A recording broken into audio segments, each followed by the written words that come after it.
सभी मिलकर के गायत्री मंत्र बोलेंगे, क्योंकि प्रभु का नाम ही ऐसा है जो सभी कामनाओं को पूरी करता है, सभी कष्ट बाधाएं और दुखों को काबू कर देता है।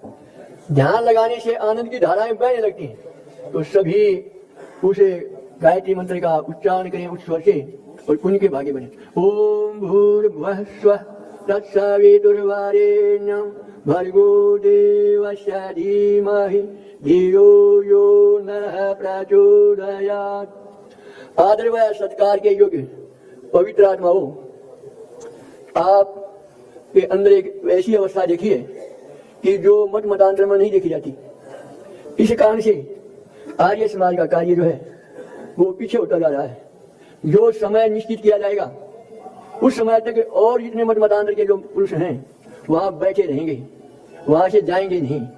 आज बहुत महत्व का दिन है और आज भी हम सब नहीं बैठ पाए यहाँ पर, तो बड़ा एक कष्टदायक चिंतन है। तो आप सभी सौभाग्यशाली हैं कि यहाँ पर बैठ करके और विशेष महत्व का दिन जो आज मना रहे हैं। ईश्वर ही श्रोतव्य है, मंतव्य है, ज्ञातव्य है और यही जो है प्रभु, उसी की उपासना करने से विशेष आनंद आता है। जिस समय स्वामीदान जी महाराज काशी के साथ साथ में विजयी हुए और प्राण हरिचेष्टा के पश्चात भी वे बच निकले, खिले हुए मुखड़े के साथ अपने आश्रम में पहुंचे। वहां पर ज्वाला प्रसाद नाम का साधु बहुत देर तक जो है कई घंटे तक उनसे वार्तालाप करता रहा।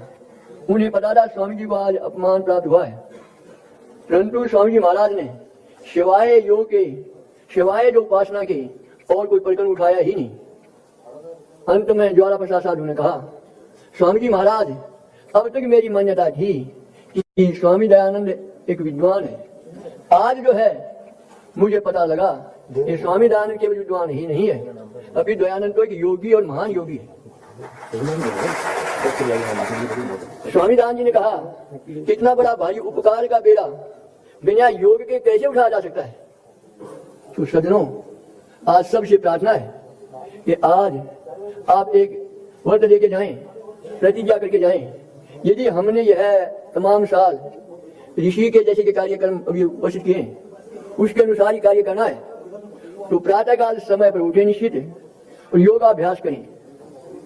योगाभ्यास के बिना योगी बने इतना बड़ा भारी बेड़ा उठा नहीं जा सकता। इसलिए सबसे प्रार्थना है, यदि कोई उपासना नहीं करता है तो तभी ये जो अवस्था आ जाती है कि हम इतनी देर बैठ नहीं पाते हैं। तभी अवस्था आती है कि हम स्थिर चित्त नहीं होते हैं, थोड़ी ही देर में ही जो है उठने की चेष्टा करते हैं। और आवश्यक कार्य भी जो है, सबसे आवश्यक कार्य क्या है संसार के अंदर, कि योगाभ्यास करना, ईश्वर की प्रार्थना उपासना करना। उस उपासना के अंदर हमारा समय कम लगता है और चीजों में ज्यादा लगता है। जब जैसे कि भूखा जो है रोटियों के बिना एकदम तड़प जाता है और वह जो बहुत कष्टदायक अपने आप को अवस्था में पाता है, इसी प्रकार से जब तक मनुष्य जो है उसी प्रकार से भूख नहीं प्राप्त करेगा, जैसे कि रोटियों के मोक्ष के लिए भूख प्राप्त नहीं होगी, मोक्ष के लिए जो है वह आतुर नहीं होगा, मोक्ष के लिए जो है भूखे के समान जो है जिज्ञासु नहीं बनेगा, तो तब तक जो है उसे सुख नहीं पास मिल सकता। तो हम सब के सब यत्न करें कि ऋषि के पद चिन्हों पर चलें। ऋषि की प्रत्येक घटना प्रेरणादायक है, उनसे प्रेरणा लेकर के हम प्रतिदिन योगाभ्यास करके और ऋषि के कार्यक्रमों को यहाँ संसार में फैलाने के लिए पूरा यत्न करें। पूरी आशा है कि आप उपासना के मार्ग पर चलते हुए, योग के मार्ग पर चलते हुए योगी बन करके उस ऋषि के कार्यों को पूरा करेंगे। यही हमारी सच्ची श्रद्धांजलि है। ओम शांति।